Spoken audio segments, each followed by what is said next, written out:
All right. So, like and subscribe, comment. I appreciate all the interaction, uh, helping me move along. So, yeah, appreciate it.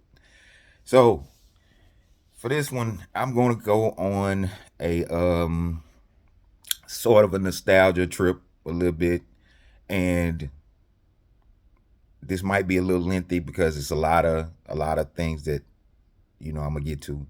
So, I'm gonna just this one is about the importance of college basketball in the NBA process and how college basketball was when I first started watching, as opposed to when it is. I mean, to now, because I really don't watch college basketball like I used to. Anyway, so when I started watching basketball, college basketball in the late '80s, um, there were a lot of teams that uh, were prominent. The Big East was still major. Um, the Big Ten, the Pac-10. Um, my memory kind of. But needless to say, back then players used to stay in school. No, no, no. They used to stay in school no more than 3 years if they were NBA worthy. A lot of times they stayed 4. Um, and the importance of that, in my mind, that was these players got to experience playing in front of crowds that were raucous, high pressure situations, um, notoriety in some cases in some teams, because some teams were covered more prominently than others, and it was just it seemed like you learned how to play the game, and then you went to the NBA, and if you had enough skill, enough determination, you would last.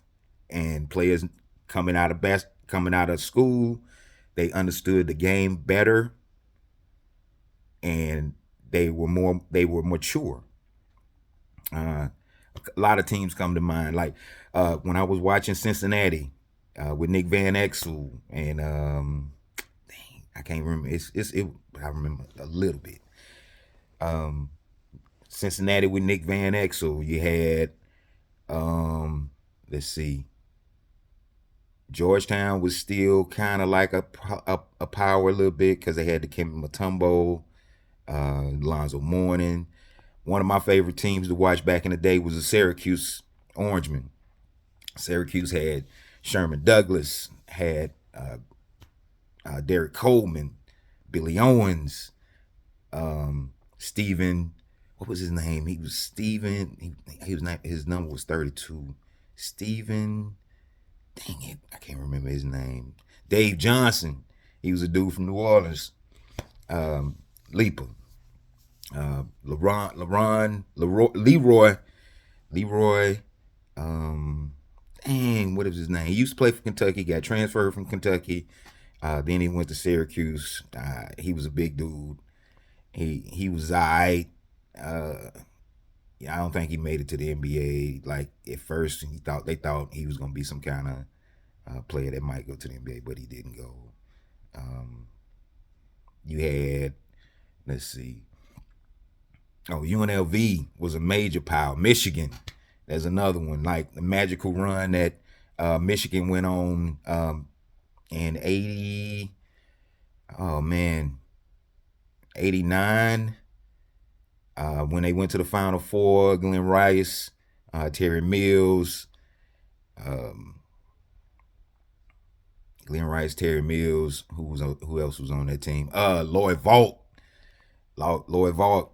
Um, let's see who else. I can't remember right now right off the bat, but Michigan was tight that year. They went to the Final Four. Team they played against, Seton Hall, coached by PJ Carlesimo. They were a nice little story because they were in the doldrums, and then it came up about Carlesimo. They were going back and forth with Michigan, but Michigan was not to be denied. I think that was Steve Fisher's first championship, which catapulted him into the Fab Five era. I get to that. Maybe on another video. Might get into this because I'm rambling. Let's see who else. Duke. They had a nice team at that time.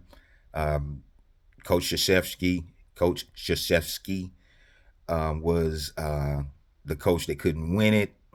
Right before I graduated high school, because then they beat UNLV on a surprise. That was, the year when UNLV just absolutely clowned Duke in the championship game. Then they came back, and everybody, including myself, thought UNLV was gonna ride over them. Unfortunately for UNLV, they didn't. They lost against them. Grant Hill, that was the come up of Grant Hill. Christian Laettner was on that team. Bobby Hurley, Davis, the Davis boys. Like, that was a nice little team. And the point I'm trying to make here is that you would follow these guys, and then they would come up to the draft, and then you would know what you were getting when they got drafted. Be like, okay, well, maybe he can fit in. Another player comes to mind. Again, I'm rambling, but another player that comes to mind, Draymond Green. I was watching Draymond Green for Michigan State. Draymond Green was, in my opinion, was one of the best role type players coming into the league at that time, because it looked like he knew how to win. And that was one thing that I noticed about Draymond Green back then, that he looked like he knew how to win. That somehow, some way, these years in the league, he kind of lost his way. But at the beginning, when he was playing for Michigan State, he knew how to play. Michigan State was coached by Izzo. Izzo was holding it down for the longest time for college basketball. He kept me watching, because you knew his teams were going to be competitive going into March Madness. Let's see. You got the magical run, Bryce Drew, the shot that he made at half court, the Steph Curry come up when he played at Davidson. What's a couple of more? You got I didn't watch this, but like when Houston lost to North Carolina State, I wasn't watching back then, but I watched a lot of documentaries about that run, and that was one thing you could say about North Carolina State. When back then they had Rodney Monroe, Chris Corchiani. That's when I was watching. Tom Gugliotta. It was just back then when I was watching. It was just a lot of, you just knew who you were watching, and you knew what they could bring, as opposed to now that these players come in a lot of.